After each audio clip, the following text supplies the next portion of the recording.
Sir ಅವರಿಗೆ ನನ್ನ ವತಿಯಿಂದ ಹಾಗೂ ನನ್ನ ಎಲ್ಲಾ ಗೆಳತಿಯರ ವತಿಯಿಂದ ಸ್ವಾಗತವನ್ನು ಕೋರುತ್ತೇನೆ. ಅದೇ ರೀತಿಯಾದ ವಿಜ್ಞಾನ ಶಿಕ್ಷಕಿಯರಾದ ಸುಹಾಸಿನಿ ಮಿಸ್ ಅವರಿಗೆ ನನ್ನ ವತಿಯಿಂದ ಹಾಗೂ ನನ್ನ ಎಲ್ಲಾ ಗೆಳತಿಯರ ವತಿಯಿಂದ ಸ್ವಾಗತವನ್ನು ಕೋರುತ್ತೇನೆ. ಅದೇ ರೀತಿಯಾದ ಇಂಗ್ಲಿಷ್ ಶಿಕ್ಷಕರಾದ ಆನಂದ್ ಕಾಶಂಪುರೆ ಸರ್ ಅವರಿಗೆ ನನ್ನ ವತಿಯಿಂದ ಹಾಗೂ ನನ್ನ ಎಲ್ಲಾ ಸ್ನೇಹಿತರ ವತಿಯಿಂದ ಅದೇ ರೀತಿಯಾದ ನಿಮ್ಮ ಆರೋಗ್ಯವನ್ನು ಎಲ್ಲ ಕಾಪಾಡುವವರು ಡಾಕ್ಟರ್ ಸರ್ ಆದಂತ ಜುಕರಂ ಮಸ್ತಪುರೆ ಸರ್ ಅವರಿಗೆ ನನ್ನ ವತಿಯಿಂದ ಹಾಗೂ ನನ್ನ ಎಲ್ಲ ಸ್ನೇಹಿತರ ವತಿಯಿಂದ ಸ್ವಾಗತವನ್ನು ಕೋರುತ್ತೇನೆ.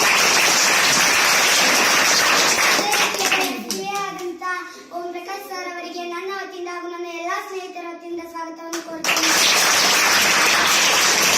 ಅದೇ ರೀತಿಯಾದಂತ ಡಿ ಗ್ರೂಪ್ ನ ಶಿಲ್ಪಾ ಆಂಟಿ ಅವರಿಗೆ ನನ್ನ ವತಿಯಿಂದ ಹಾಗೂ ನನ್ನ ಎಲ್ಲ ಸ್ನೇಹಿತರ ವತಿಯಿಂದ ಸ್ವಾಗತವನ್ನು ಕೋರುತ್ತೇನೆ. ಎಲ್ಲ ಸಿಬ್ಬಂದಿ ವರ್ಗದವರಿಗೆ ನನ್ನ ವತಿಯಿಂದ ಹಾಗೂ ನನ್ನ ಎಲ್ಲ ಸ್ನೇಹಿತರ ವತಿಯಿಂದ ಸ್ವಾಗತವನ್ನು ಕೋರಿ ಇಷ್ಟೇ ನನ್ನ ಸ್ವಾಗತ ಭಾಷಣ ಮುಗಿಸುತ್ತೇನೆ.